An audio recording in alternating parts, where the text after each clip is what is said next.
There's one question that, if you ask it in the middle of a hard conversation, will change every relationship in your life: your marriage, your kids, your team, your business, your clients. Most people will go their entire lives and never ask it.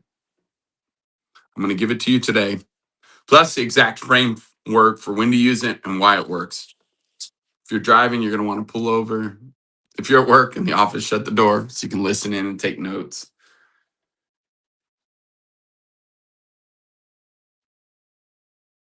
This is the one. So here's what you're walking away with in the next 20 minutes. One, the reason most of your hard conversations end with someone shutting down, walking away, and going silent. Two, the 7-word question that flips the whole dynamic. Number three, the identity shift that makes the question actually work, because if asking from the wrong place, it backfires. And I'll show you why. Ready? Let's go. Years ago,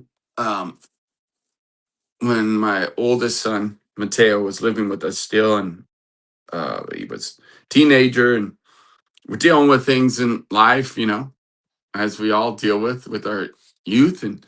And I remember that I still actually struggle with this. I handle things harshly. And my tone changes, I'm aggressive, I'm frustrated, and I act from a place of trying to prove myself, trying to win arguments, and just lecturing and really dominating as well, from a place of trying to prove my point.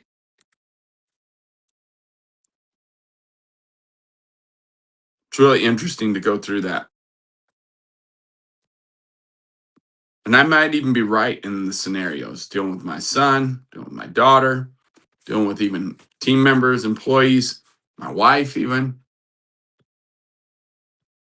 But here's what's interesting, is that by the end of that conversation with my son, and still to this day, I often will revert back when I get massively triggered, is that by the end of it, they're quiet, they're upset, they're distant, no responses, shut down.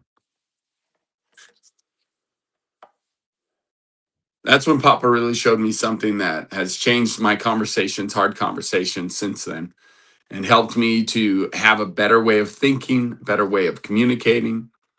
And the magic has to do with verses that Father showed me. And one of them is Ephesians 4:15. The other one is 1 John 4:18. You might want to write these down. Ephesians 4:15 says, speaking the truth in love. Love tells the truth, period. Love is not silent. It doesn't avoid. Love is not flattery just to keep the peace.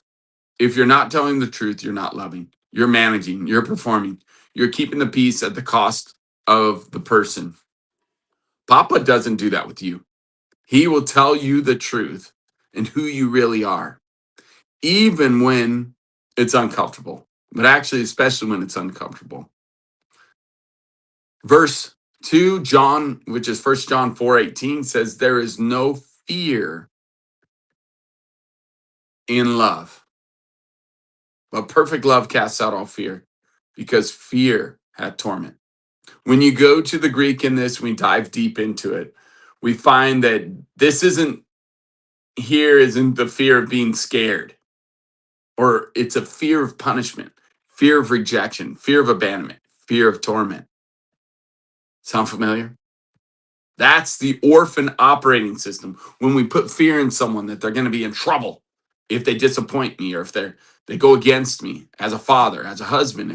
If you do something that I don't agree with, she's afraid that I'm going to give her the silent treatment, or I'm going to be upset and neglect her, or whatever it may be, as a punishment. Everyone has their different ways of punishing people. Do you follow me? But perfect love kicks that fear out, totally out. So when we combine these two, right, because they sound like they're contradicting each other. It's like, oh, wait, we're supposed to speak the truth so in love, but then perfect love casts out fear. Well, how can these be combined? Love is truth carried in a way that removes fear and makes growth possible. Let's read it again. Love is truth carried in a way that removes fear and makes growth possible. Truth without that tone and atmosphere produces compliance. People do what you say and they will resent you for it.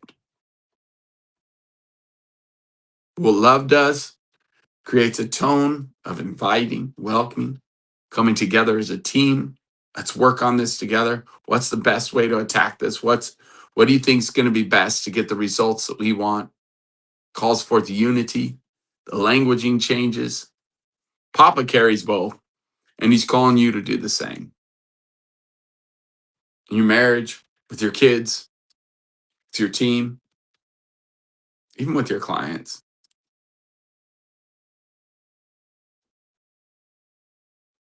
And here's what nobody teaches you. There are two ways to walk in hard conversations. An orphan conversation, I try to prove myself. I try to win the argument. I defend myself constantly, sharp, dominating.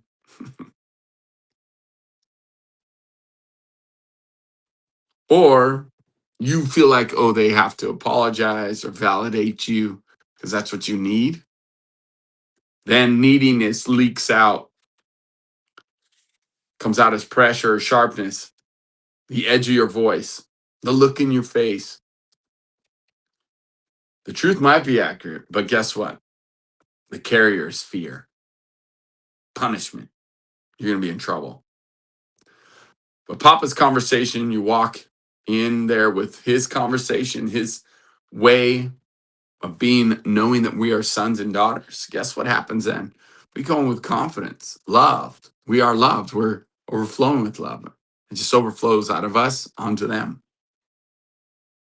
Come in with an identity that I know who I am. That's why we work on our MVP. That's why we utilize Epic 30 to help us with languaging. MVP to really solidify my identity. Because you're full, you can hold the truth steady and hold the person tenderly. You're not performing love, you're overflowing it. Same words, different tone, different energy, different atmosphere, and a different outcome. So here it is. The 7 words I want you to memorize. Write it down even.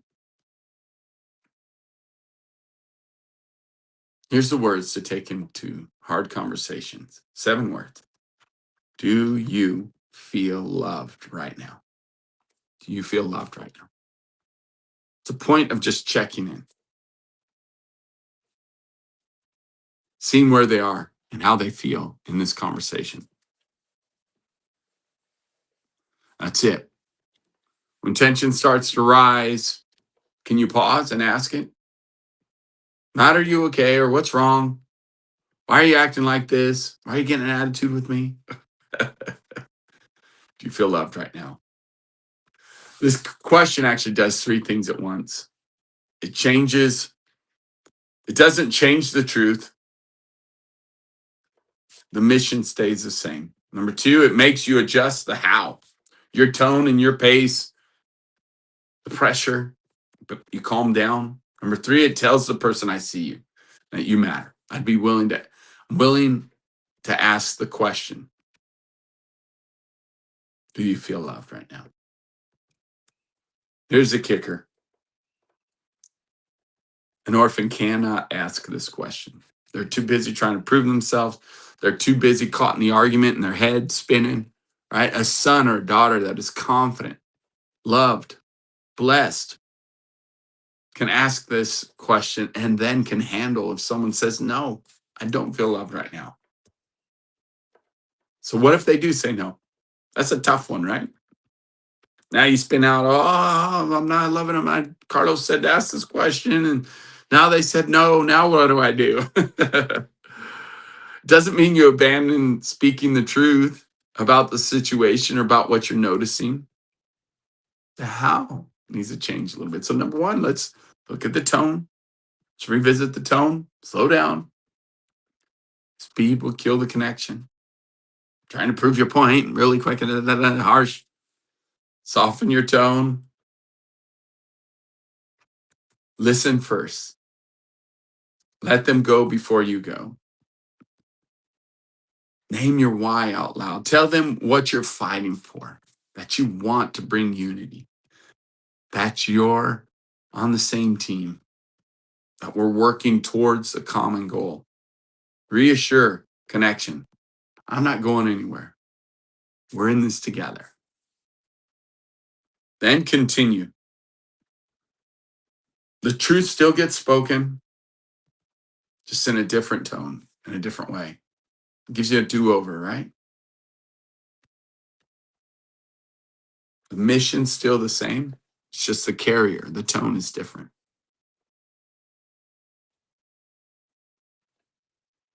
So now, three things you're carrying into every conversation is going to be that confident identity, knowing who you are, being loved, and being overflowing. The mission, truth needs to be spoken, but love refines how you do it. And then the mission, the truth still gets spoken. And so we have identity, atmosphere, and mission. The atmosphere is the presence. They should feel safer after our conversation, during our conversation. If you got those three, you're not the same person walking into a conversation. Here's the truth, family. You're not an orphan trying to get people to like you. You are a son. You are a daughter. You're already loved.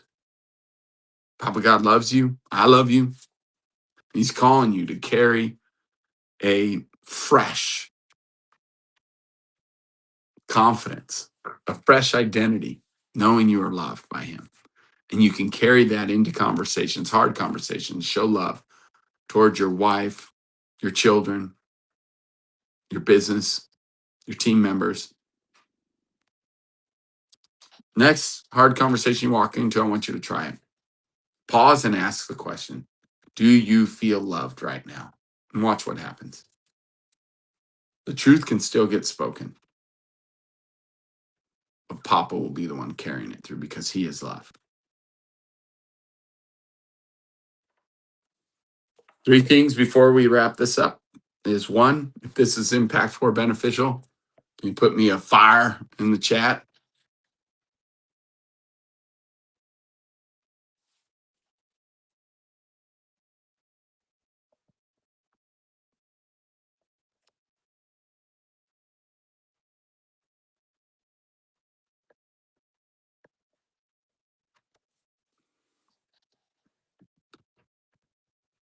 Some comments there. Love the comment. So put a fire in the comment if this is beneficial. Number two, comment under the post. Maybe a hard conversation you're going to be having with family, someone at work. Just put it there. So I know you're watching. I know this is affecting you and you're going to take action on it. If it really hit home today, love the fireball or fire, like yes, thumbs up, heart emoji, some kind of emoji. Number two is who's the hard conversation going to be with, or not the name, don't name anybody specific, but just say, family or friends or some relationship at work that you're going to have a hard conversation with and you're going to love them well through it. You're going to walk into that with confidence. Number three, if you're ready to go deeper than this short little talk here on our social media, we're going to have an Epic Intensive. It's a 4-day event, 3 nights and 4 days, where we dive deep into this stuff, into relationship, connection, love, affection, and how to have an epic life.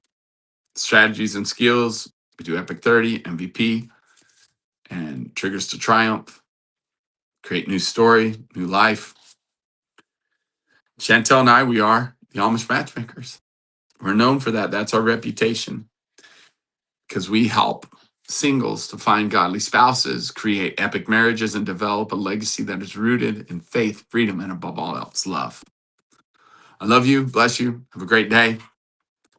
And message me. Let me know how you're doing. I hope to see you next time.